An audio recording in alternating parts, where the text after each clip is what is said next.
Velocity जो है electric field आ जाती है उसमें, तो इलेक्ट्रिक फील्ड की वेलोसिटी बढ़ जाती है। तो उसकी वजह से उसका जो वो पाथ होता है वो circular path with increasing pitch होता है, जिसकी वजह से उसकी रेडियस बढ़ जाती है, तो उसकी वेलोसिटी बढ़ते बढ़ते वो मैक्सिमम जी तक पहुँच जाता है।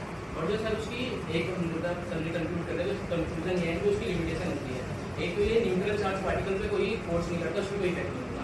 और जैसे कि पिछले ग्रुप में बताया था कि जो हम इसमें कम मास वाले चार्ज पार्टिकल्स को नहीं लेते, क्योंकि अगर कम मास वाला चार्ज पार्टिकल लेंगे तो उसके बाद फोर्स हुआ इलेक्ट्रिक फील्ड का बहुत ज़्यादा लगेगा, तो उसकी वेलोसिटी बहुत ज़्यादा हो जाएगी, उसकी रेडियस बहुत ज़्यादा बढ़ जाएगी।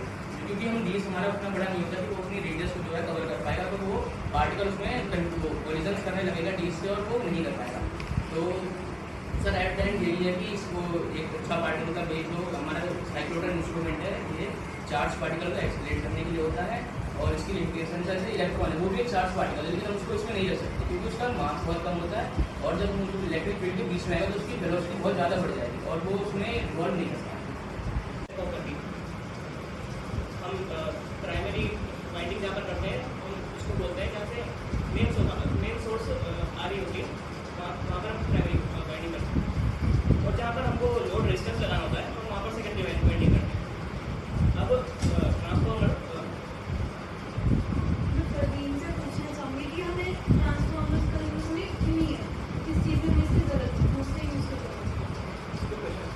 जब भी हमें कोई अप्लायंस चलानी होती है, जैसे कि मान लीजिए हम एक फैन चला रहे हैं, अब मान लीजिए ये 220 वोल्टेज पर चलता है, लेकिन हमारे पास मेन सोर्स है सिर्फ 150 वोल्टेज ही आ रही है। अब हमें इसको चलाने के लिए वोल्टेज बढ़ानी पड़ेगी, तब हम ट्रांसफॉर्मर का यूज़ करेंगे। और वहीं अगर कोई AC है, हमारे पास AC भी चल रहा है या फिर हमारा स्मार्ट बोर्ड चल रहा है, मान लीजिए ये 250 वोल्टेज पर चल रहा है, लेकिन हमारे पास जो वोल्टेज आ रही है वो 300 वोल्टेज आ रही है, तो इस बार हमको कम करनी पड़ेगी, तभी हम ट्रांसफॉर्मर का यूज़ करते हैं। और ट्रांसफॉर्मर जनरली वर्क करता है, जनरली नहीं हमेशा वर्क करता है अल्टरनेटिंग करंट से, DC तरीके। मैं क्वेश्चन पूछना चाहूँगा कि आपने जैसे बताया कि AC पे सब वर्क करता है, तो ये DC पे क्यों नहीं करता? हमारे पास दो टाइप के करंट है, AC करंट और DC करंट, तो DC पे वर्क नहीं करता। ये भी क्वेश्चन है क्योंकि AC करंट जो होता है वो हर एक और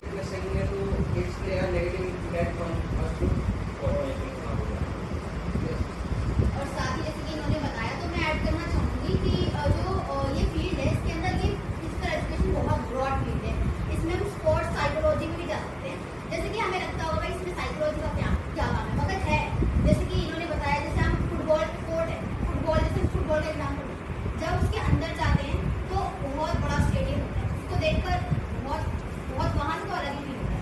तो उसको बैलेंस करना और कैसे हम अपनी मेंटल फिटनेस उस टाइम ठीक रखें, क्या हम उस टाइम, क्योंकि भाई हम 0 गोल पे भी आउट हो सकता है, हमारा एक ही गोल रन हो सकता है, हमारा 0 रन बने, तो और वो ब्रेक डाउन का एम्बेरसमेंट और वो सब हैंडल करने के लिए हमें स्पोर्ट्स साइकोलॉजिस्ट चाहिए होता है।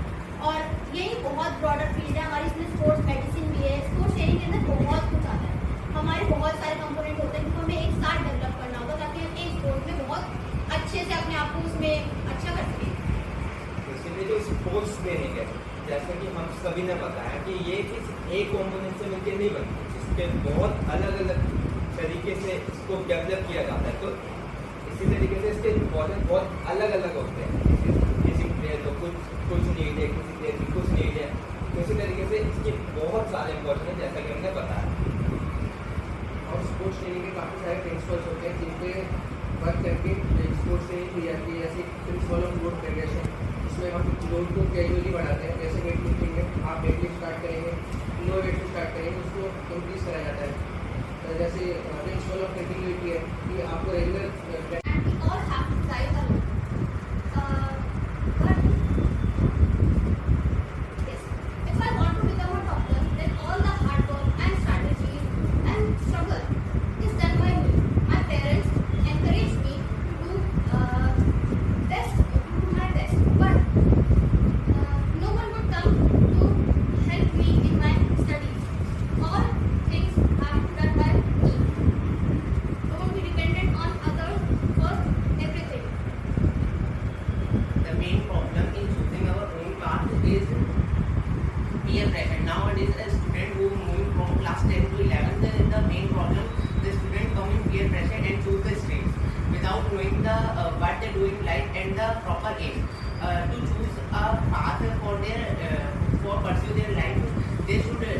dream and an aim. Because nowadays the social media influence many students for choosing the doctors and engineers for only the money and the packages that students will take in the IITs like crores and crores. So students should take their own and the decision and ready to do something target and do extraordinary in the path, because just copy pasting the people who are taking the decision, they don't get the extraordinary result. For coming the extraordinary result, the students should take their own path. As you said that we are provided the choices of choosing both the streams, whether it's engineering or the medical stream. Other streams are not provided that much of importance, even when we know that they have a very big opportunities of putting back for us. We know that even our Prime Minister says that entrepreneurship is a thing which can lead our country to do all big things, but still we are stuck at those streams that either we should do medical or engineering. Even when we take part up to some of our age, like Mendeleev ने atomic mass को अपना periodicity लेके classify किया। Atomic mass की basis पे उसने 8 groups बनाए थे और कुछ पीरियड्स बनाए, बट उसके एक्सेप्शंस यही हो गए थे कि उसने कुछ अलग अलग टाइप के प्रॉपर्टीज शो करने वाले एलिमेंट्स को एक साथ कर दिया, और वो मतलब कैल्शियम तक के उसके जो प्रॉपर्टीज थे वो वैलिड थे, कैल्शियम के बाद उसके जो प्रॉपर्टीज थे वो इनवैलिड थे। फिर आता है मॉडर्न मॉडर्न पीरियोडिक टेबल से पहले एक हमारे पास न्यूलैंड ऑक्टेव भी आया था, जिसके अंदर जो न्यूलैंड था उसने 8 एलिमेंट्स में जो पीरियोडिक टेबल बनाई थी, जिसके अंदर उसने म्यूजिकल जो हमारे होते हैं सारे गामा पाधा निशा इससे रिलेट करा था, जिससे फर्स्ट एलिमेंट और लास्ट एलिमेंट की जो प्रॉपर्टीज थी वो ऑलमोस्ट सेम होती थी। लेकिन ये हमारा इतना अच्छा वर्क नहीं कर पाया था, क्योंकि ये जो था ये कैल्शियम तक ही था। कैल्शियम के आगे इसकी प्रॉपर्टीज जो थी वो वैलिड नहीं हो पाती थी, इसलिए जो न्यूलैंड है इसका जो पीरियोडिक क्लासिफिकेशन था वो अच्छे से वर्क नहीं कर पाया। उसके बाद हमारे पास मॉडर्न पीरियोडिक टेबल आता है। इसके अंदर काफ़ी लोगों का योगदान था, जैसे कि रामसे, बोरब्यूरी, जिन्होंने इलेक्ट्रॉनिक कॉन्फ़िगरेशन का रूल दिया था, जो रामसे थे उन्होंने भी मॉडर्न पीरियोडिक टेबल में काफ़ी वर्क करा था। साथ में रैंग एंड वर्नर भी आए थे जिन्होंने भी काम करा था। उसके बाद मॉडर्न पीरियोडिक टेबल जो है वो एटॉमिक नंबर पे हमारा जस्टिफाई करता है। एटॉमिक नंबर में जैसे कि हाइड्रोजन से स्टार्ट होता है और आखिर तक जाता है। इसके अंदर हमारे 18 ग्रुप्स होते हैं और 7 पीरियड्स होते हैं। जो ग्रुप्स होते हैं वो फर्स्ट और सेकंड ग्रुप जैसे फर्स्ट ग्रुप जो होता है एल्कलाइन मेटल्स होता है, सेकंड ग्रुप जो होता है वो एल्कलाइन अर्थ मेटल्स होता है। ये एस ब्लॉक होता है। उसके बाद पी ब्लॉक, डी ब्लॉक आता है हमारे पास 3 to 15 ग्रुप तक। उसके बाद 3 to 13 ग्रुप तक जो होता है वो डी ब्लॉक होता है। उसके बाद आगे जो होता है वो पी ब्लॉक होता है। और हमारे पास एफ ब्लॉक भी होता है, जिसमें लेंथेनाइट सीरीज और एक्टिनोइड सीरीज हमारी लोकेशन का एंड होता है, वहाँ का एरिया कैलकुलेट करने के लिए क्वाड्रेटिक इक्वेशन काफी यूजफुल है। और अगर हम किसी कॉल के साथ बताया तो आपको कुछ पावर तो एक डायग्राम प्रॉब्लम की यूज करना है। इंजीनियरिंग या आर्किटेक्चर में भी क्वाड्रेटिक इक्वेशन का बहुत यूज होता है। जैसे आप देखो किसी को ब्रिज बनाना है या फ्लाई बोल बनाना है या कुछ भी मॉन्यूमेंट बनाना है, उसका क्वाड्रेटिक इक्वेशन बहुत ज़्यादा यूज होता है। एक इस तरह से पैराबोला का ग्राफ बनेगा उसका, तो समथिंग वगैरह बहुत यूज होता है। क्वाड्रेटिक इक्वेशन की बात नहीं करते तो जो ट्रिग्नोमेट्री है वो खुद भी क्वाड्रेटिक इक्वेशन पे एक बार आती है। जैसे हमारा y का equal to x minus square का जो बनते हैं सारे के सारे, वो कहीं ना कहीं ट्रिग्नोमेट्री भी अपनी उसमें जो बाकी जो फील्ड है वो खुद अधूरी है क्वाड्रेटिक इक्वेशन की वजह से। जैसे हमारी हाइट जो होती है वो सिर्फ एक स्ट्रेट नहीं होती, वो हमारी अलग अलग शेप्स में होती है। अगर एक y का हम एक x स्क्वायर से ले तो वो हर जगह प्लेस हो जाती है। जैसे कोई भी चीज़ें अनपथ है तो उसको क्वाड्रेटिक इक्वेशन के फॉर्म में बना के हमारी बहुत सारी चीज़ों निकल जाती है। देश का कार्य ना करना पड़े। स्वतंत्रता एक मूल्यवान वस्तु है जिसके द्वारा व्यक्ति आजादी का एहसास पा सकता है और बिना किसी स्वतंत्रता के व्यक्ति अपने भाव और सोचों को भी व्यक्त नहीं कर सकता है। जैसा कि हमने दो बैलों की कथा में देखा था, जब दो बैल अपने मालिक के घर में थे तब वो एकदम स्वतंत्र थे, वो अपनी जिंदगी अच्छे से जी रहे थे, वो अपने मालिक से बहुत प्यार भी करते थे। लेकिन जब वो दूसरे घर में गए, गया के घर में गए, तब उन्हें स्वतंत्रता प्राप्त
और अगर कोई स्वतंत्र नहीं है तो सिर्फ और सिर्फ वो एक पिंजरे में कैद पंछी है जिनके पंख तो हैं लेकिन वो उड़ नहीं सकते।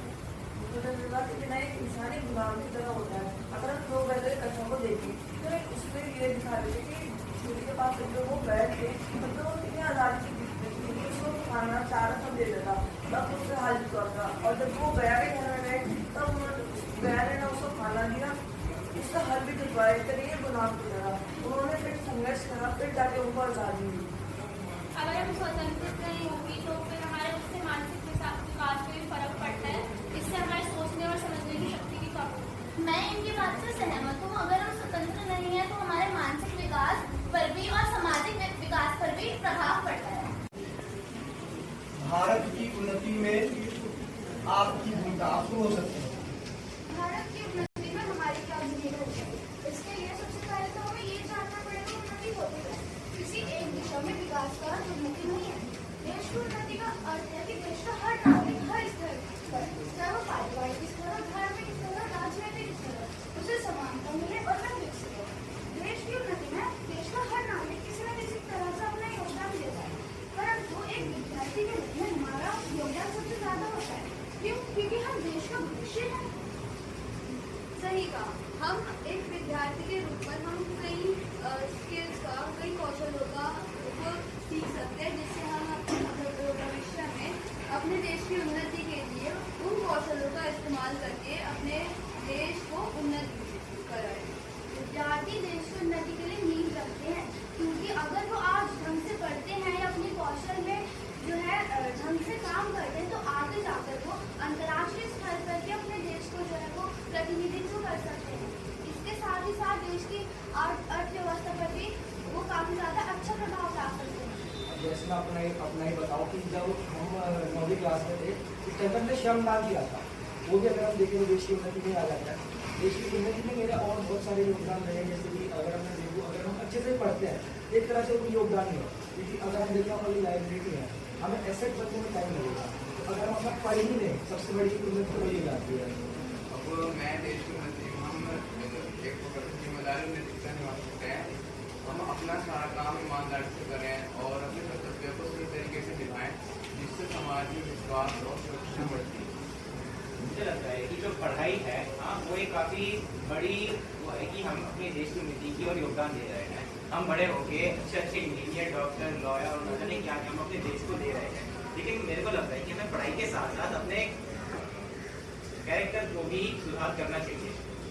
आपने सही कहा। हम अगर अपने नैतिक मूल्यों को सुधारेंगे तो उससे हम मिलकर एक अच्छे देश का निर्माण कर सकते हैं, क्योंकि अगर हर एक इंसान के अच्छे नैतिक मूल्य होंगे तो जो देश है वो विकास ही करेगा, वो कभी विनाश कर ही नहीं सकता है।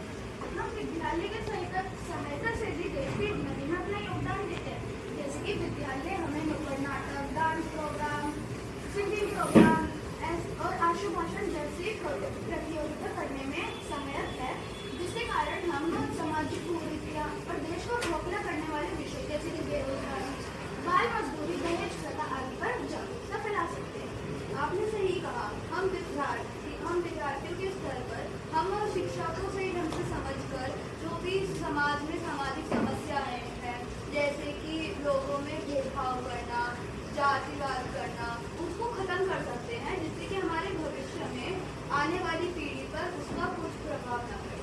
अब जैसे कि आजकल हम देख रहे हैं हमारे कैरेक्टर की बात जैसे आपने बताई थी, तो उस बात पर अगर हम देखें तो आजकल बहुत ज़्यादा रेप केस हो रहा है। ये किस कारण से हो रहा है? ये हमारी देश के लिए बहुत ही ज़्यादा बुरी चीज़ है, क्योंकि अगर हम बाहर देशों में देखें तो ये चीज़ें बहुत घट चुकी है, पर भारत देश में जहाँ पे हमको उन्नति करनी चाहिए वहाँ विनाश कैसे होता है? तो अगर हम अपने नैतिक मूल्य और बहुत चीज़ों का अगर ध्यान दें, सबसे मेन एजुकेशन, अगर कोई अगर इंसान अगर शिक्षित है, अगर उसके माता पिता Perspective, our thinking revolves around the topic scientifically and we make a good outcome all on its own. आज 21st century में रह रही है। आज के समय में आते आते मानव ने बहुत ज़्यादा प्रगति करी है। देखा जाए तो बहुत सारे विचारधारा बदली हैं और पुरानी विचारधारा को तोड़ा गया है। अगर हम पुराने डिग्रीज की बात करें तो जिन्हें शुरू देने में चलती है तो पुराने समय में बहुत बुरा माना जाता था। आज हम किसी हंसी विचार को हम समझ चुके हैं। अगर हम देखें तो हमने बहुत सारी चीज़ों को नए तरीके से अध्ययन किया है। अगर हम माइक्रोस्कोप की दृष्टि से देखते हैं तो हमारे लिए जो चीज़ों को देखने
क्या और क्यों। जब तक बच्चा क्वेश्चन नहीं करेगा तब तक बच्चे को पता नहीं चलेगा। साइंटिफिक अप्रोच उन्हीं क्वेश्चन को बेस्ड होती है और उन्हीं में से एक बच्चा था अल्बर्ट आइंस्टाइन, जो कि बचपन में मेंटली रिटार्डेड घोषित कर दिया गया था उनके टीचर्स ने और लोगों ने बताया था कि he is not like others, he can't compare. पर वो जो थी उनकी क्वेश्चनिंग जो थी वो बच्चों से अलग थी, it was beyond anything and that was the basic scientific approach. कि एक छोटा सा किस्सा भी है उनका कि जब उनकी बहन थी जो कि 6 से 7 महीने की थी, तब उनका एक क्वेश्चन था कि मेरी बहन में पहिए क्यों नहीं है, वो मेरी कार की तरह चल क्यों नहीं सकती है। He was approaching his mother so that he can ask the questions। और इन्हीं साइंटिफिक अप्रोचेस से उन्होंने बहुत सी थ्योरीज को इन्वेंट किया, बहुत सी ऐसी चीज़ों को इन्वेंट किया जो कि आज के दौर में हम लोग यूज़ करें अपनी स्टडी। जैसा कि मैं आपको बताना चाहूँगा, हमारा टॉपिक जो था डिसीजन मेकिंग में हमारी साइंटिफिक अप्रोच कितनी मतलब इम्पॉर्टेंट है। तो एक एग्जांपल लेता हूँ मैं छोटा सा। एक गांव का बच्चा था जिसका नाम था निकोला टेस्ला। जैसा कि सर ने बताया गांव में थोड़े रिसोर्सेज कम होते हैं, लेकिन उन्होंने एक फार्म में उनका एक इन्वेंशन था जिसमें उन्होंने फ्रीक्वेंसी को एक्सप्लेन किया था। जैसे हमारा उनका एक्सपेरिमेंट था डेथ रे। उन्होंने डेथ रे को इस साइंटिफिक अप्रोच को लेकर बनाया था कि जैसे आजकल आईफोन है, आईफोन को हम मैगसेफ लगा के वो मैगनेट से चार्ज करते हैं। तो उन्होंने मतलब ट्रांसमिशन करना था उनको इलेक्ट्रिसिटी का विदाउट कॉन्टैक्ट, मतलब कॉन्टैक्टलेस एनर्जी ट्रांसमिशन। तो उन्होंने अपने गांव में प्रोजेक्ट पे 4 साल काम किया और उन्होंने एक ऐसा प्रोजेक्ट बनाया जो इलेक्ट्रिसिटी की फ्रिक्वेंसी को इतना बढ़ा सकता था, इतनी हद तक कि वो उस 50 किलोमीटर के इलाके में भूकंप तक ला सकता है।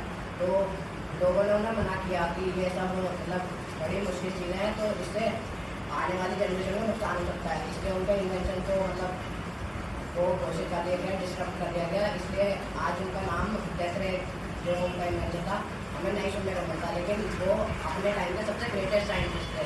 Perspective, our thinking revolves around the topic scientifically and we make a good outcome or a result.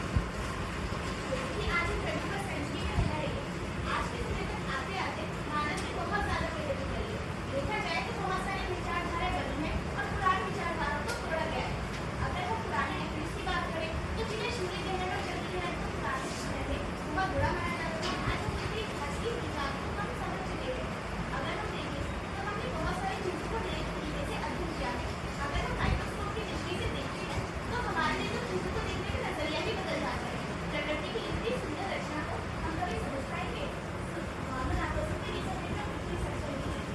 अगर हम देखें तो हर चीज़ में प्रकृति की हर चीज़ में एक पैटर्न को देख सकते हैं। उनकी फूलों की पत्तियाँ जो होती हैं उनमें भी हम एक पैटर्न देखते हैं।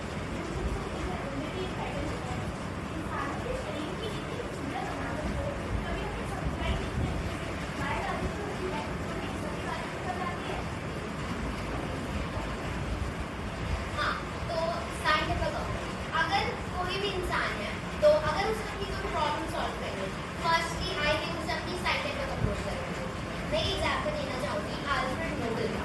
क्या आप सभी जानते हैं कि नोबेल प्राइज के क्या है?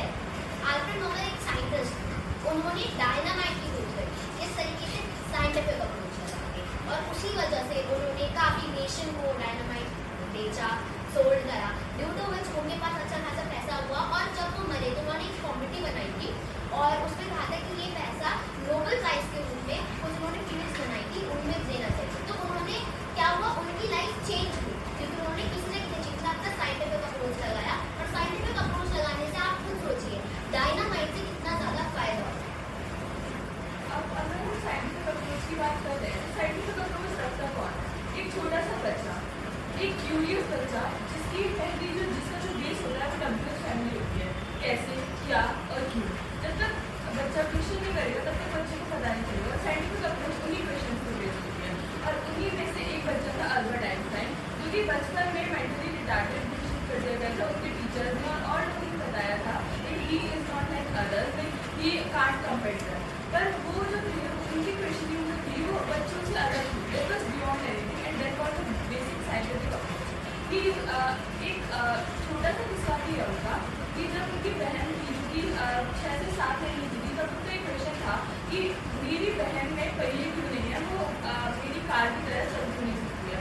He was approaching his mother so that he can ask the questions। और इन्हीं साइंटिफिक अप्रोचेस से उन्होंने बहुत सी थियरीज को इन्वेंट किया, बहुत सी ऐसी चीज़ों को इन्वेंट किया जो कि आज के दौर में हम लोग यूज़ करें अपनी स्टडी। जैसा कि मैं आपको बताना चाहूँगा, हमारा टॉपिक जो था डिसीजन मेकिंग में हमारी साइंटिफिक अप्रोच कितनी इम्पॉर्टेंट है। तो एक एग्जांपल लेता हूँ, मैं छोटा सा एक गांव का बच्चा था जिसका नाम था Nikola Tesla.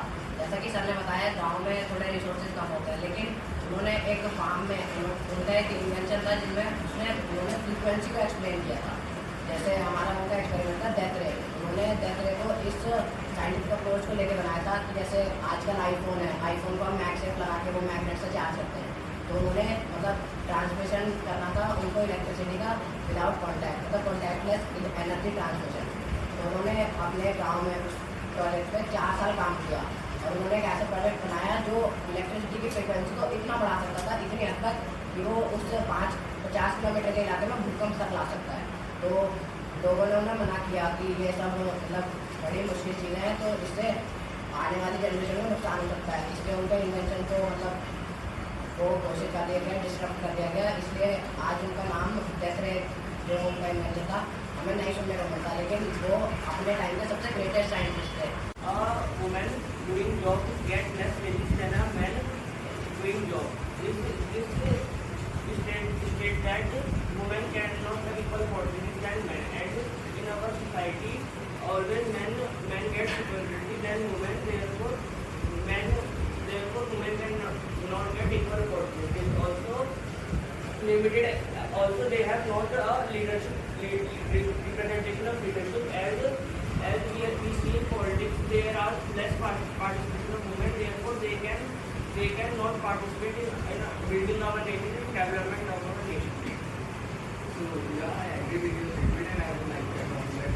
Even in this well-educated and well-informed society, there are still so many families and so many people who still generalize work in jobs for which these things and more and more complex problems. Such as gender inequality is the most raised and most common issue in the world persisting globally. I not totally agree with you because you said that women are not well less in politics. I want to say that women like Draupadi Murmu and many women are president of India. They are running the country. But you can see that in so many years of our independence, there are only 2 women president in our country. Therefore, this is states that women have less participation in politics and they cannot help in developing our nation. They are totally men are totally dependent on women for the home, for the security, for the society. Yes, I agree with this job, but we are talking about politics. But at what cost our society is being modern? Modern society means a high value society. But nowadays our society is becoming modern, but at what cost? Our moral values are becoming modern and almost zero. You all have heard about the case happened in Kolkata. After this incident, the whole humanity is being traumatized. We cannot say anything in this topic. Humans are just becoming devil by day by day. Benevolence because of their poorness. For an example, if a person had 2 chapati and a rich person also had 2 chapatis, the rich person thought that he could eat it, and the poor person thought that he gave to another poor person who don't have enough money to purchase. We also saw this in our English literature book in the story of Piri and Kalyani. As soon as Piri grows up and becomes rich, she becomes selfish. She do not even share a point of thing that is with her. So sharing is a good thing, and as you know, there is also sharing is caring. So we should share our thing so as to give or show our gratitude to someone, as the thing that we post, it comes around. So this was all about that. I have also agreed with this statement. Kindness is not a thing. It is an expression. It is not to buy. It is not only for rich person. It is also for poor person. And towards someone, he will be kind towards you in future as well. So, and if we completely know the importance of benevolence and helping others, we can help in building a better society and increasing our nation's capability. Kindness is not only for rich and it is only for poor. Because poor can also express kindness to someone that they want to, that like his friends, relatives, like etc. The poor can also have feelings and a sense of kindness. even kindness can save too many lives. Like in winters, the people who are sleeping on the roads, they want some beds and some things to sleep, like kambal and all. So these all things are the basic requirement for them to live. She has confidence, so she just stand up, raise her hand and give her answer. And my teacher also confused with the answer. So after looking to her confidence, she corrects the answer. She stated she is correct, but she is not correct. I am correct, but I have confidence of confidence, so I. With confidence, you can achieve every battle and every situation. I give you some points. Believe in yourself and your abilities. Face tasks. Face challenges. Unlock your potential. Be positive and motivated, because confidence is increase your success rate.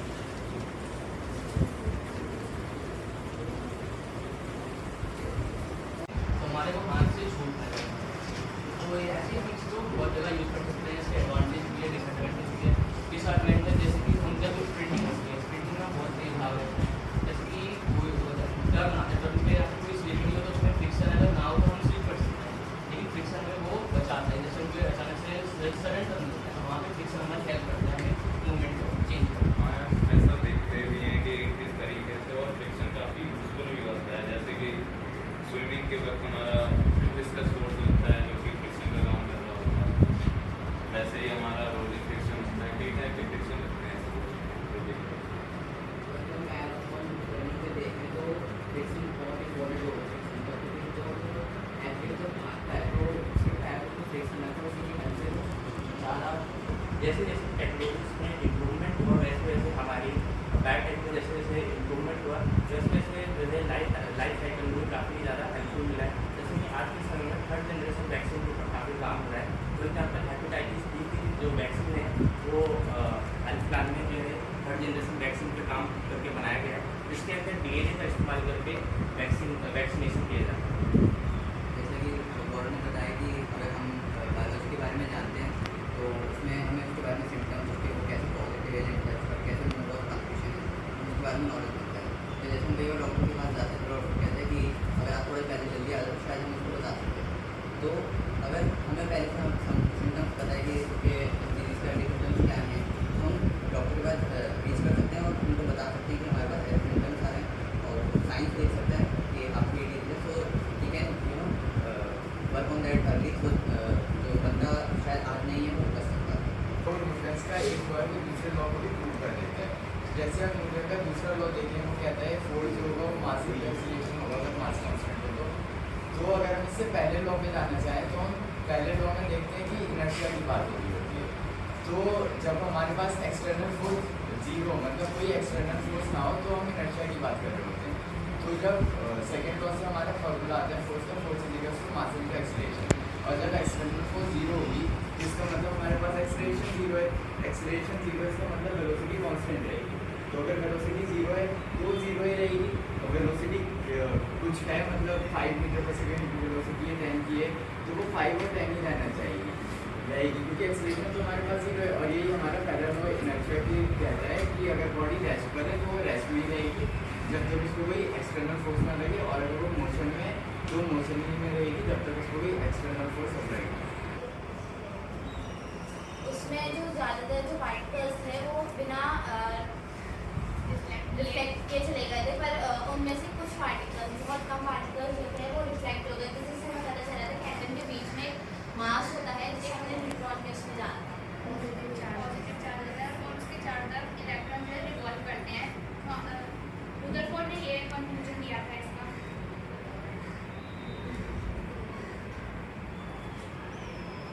और उन्होंने gold sheet का इस्तेमाल इसलिए करा था क्योंकि वो बहुत पतली होती है, तो उसमें से अल्फा जो पार्टिकल्स होते हैं वो आराम से निकल जाते हैं। नील बॉन्ड ने जो हमारा मॉडल दिया था उसके अंदर उन्होंने हाइड्रोजन के बारे में बताया था और उनकी आजकल के व्यक्ति इस दुनिया में, इस भौतिक जीवन में लोग अपने आप को सरल दिखाने की कोशिश क्यों कर रहे हैं? मुझे तो इसमें ये लगता है कि वो सिर्फ और सिर्फ मतलब व्यूज पाना चाहते हैं सोशल मीडिया के अंदर, इसलिए दिखाने की कोशिश। जी हाँ, जैसा कि आपने कहा कि वो सरल दिखना क्यों चाह रहे हैं, वो सरल लोगों को इसलिए दिखाना चाह रहे हैं जिससे कि वो व्यूज़ पा सकें और पैसा कमा सकें और अपने आप को दूसरे लोगों के साथ जो उनसे नीचे हैं, नीचे स्तर पे हैं, क्योंकि उनके पास तो सक्सेस है, उनसे जो नीचे स्तर पे हैं उनसे रिलेट कर सकें। आपके क्या विचार है इस पर? इनके पीछे ना इनकी नौकरी आती है, जैसे कि पीआरटी जो ही नहीं बताते कि तुम्हें लोगों के साथ क्या व्यवहार करना है, कैसा रहना है, ऐसे लोगों के साथ कैसा रहना है, ये बताया जाता है। जैसे व्यवहार कैसे रखना है आपको दूसरे लोगों के साथ।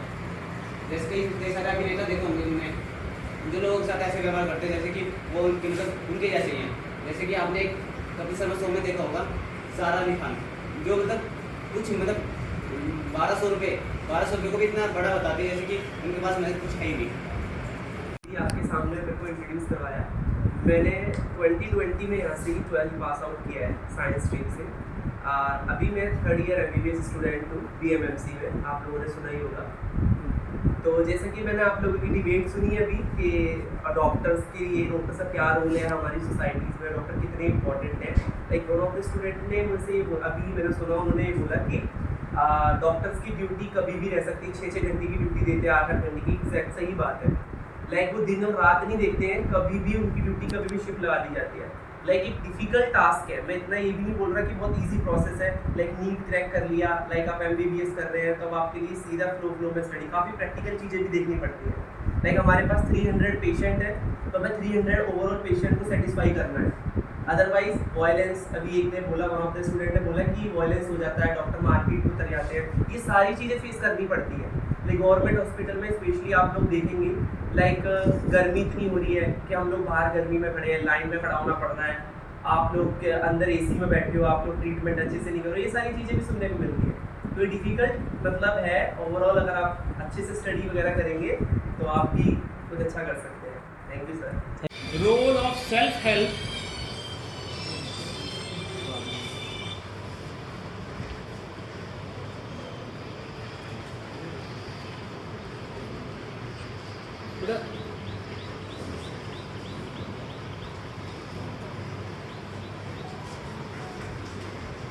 रोल ऑफ सेल्फ हेल्प क्या है इनका topic? Self help group, role of self help group. Role of self help growth in our society. Self help growth, not group. Basically कुछ लोग होते हैं 10 से 18 लोग स्पेशली जो कि एक ग्रुप फॉर्म कर देते हैं सोसाइटी में ताकि वो अपनी फाइनेंशियल नीड्स को पूरा कर पाए। जैसे अगर होता ही है ना कि एक तो होता है लोन जो कि हम इनडायरेक्ट और डायरेक्ट फॉर्मल सोर्सेज से लेते हैं। फॉर्मल सोर्सेज तो जैसे हम बैंक से लेते हैं तो उसमें हमारी इनफॉर्मल सोर्सेज वो हैं जो कि हम जैसे अपने आसपास लोगों से लेते हैं। तो अब इनमें दिक्कत ही आ जाती है ना कि फॉर्मल सोर्सेज में हमें पेपर वर्क की बहुत ज़्यादा ज़रूरत होती है। फिर एक क्रेडिट स्कोर की चीज़ होती है जो कि बैंक देखते हैं, वो उससे ये पता चलता है कि वो पर्सन कितना लाइक है कि वो लोन को रिटर्न करेगा। तो इसमें काफ़ी ज़्यादा झंझट है। लेकिन इनफॉर्मल सोर्सेज में दिक्कत ये है कि वहाँ पे जो लोग होते हैं वो काफ़ी ज़्यादा ट्रस्ट चार्ज करते हैं, उनके पास पूरी अथॉरिटी होती है, वो मतलब उन्हें वायलेट नहीं करता है, तो उन्हें परेशान करता है। तो इसलिए ये सेल्फ हेल्प ग्रुप बनाया जाता है ताकि का मतलब होता है थीम, बोलो का मतलब होता है साइड्स या एंगल्स और मेट्रिक का मतलब होता है मेजरमेंट। इसको हम राइट एंगल ट्रायंगल में यूज करते हैं, तो राइट एंगल ट्रायंगल का नीचे चाहिए। ट्रिग्नोमेट्री मैथ्स का पार्ट है और ये हमारी डेली लाइफ में काम भी आता है, बट हम लोगों को पता ही नहीं कि हम ट्रिग्नोमेट्री का यूज़ कर रहे हैं। तो कितनी अजीब बात है ना, राइट? तो ट्रिग्नोमेट्री का हम यूज़ करते हैं ट्री की लेंथ निकालने में। हम जहाँ से जैसे कि जो ट्रिग्नोमेट्री होती है, जो हमारा ट्री है, ट्री को देखते हैं हम, तो वो जो हमारी आई साइड होती है, हम जिस तरफ उसके ऊपर लेंथ को देखते हैं तो वो हमारी हाइपोटेनस होती है, और जितनी दूर हम खड़े होते हैं वो हमारा बेस होता है, और जो उसकी लेंथ होती है, मतलब उसकी हाइट होती है ट्री की, वो हमारी हाइट होती है। तो ऐसे हम ट्रिग्नोमेट्री का यूज़ ट्री में करते हैं, ट्री की हाइट को निकालने में। ट्रिग्नोमेट्री वैसे तो हमारी डेली लाइफ में बहुत जगह काम आती है, लेकिन ट्रिग्नोमेट्री का एक एग्जाम्पल है जैसे GPS बनाने में। GPS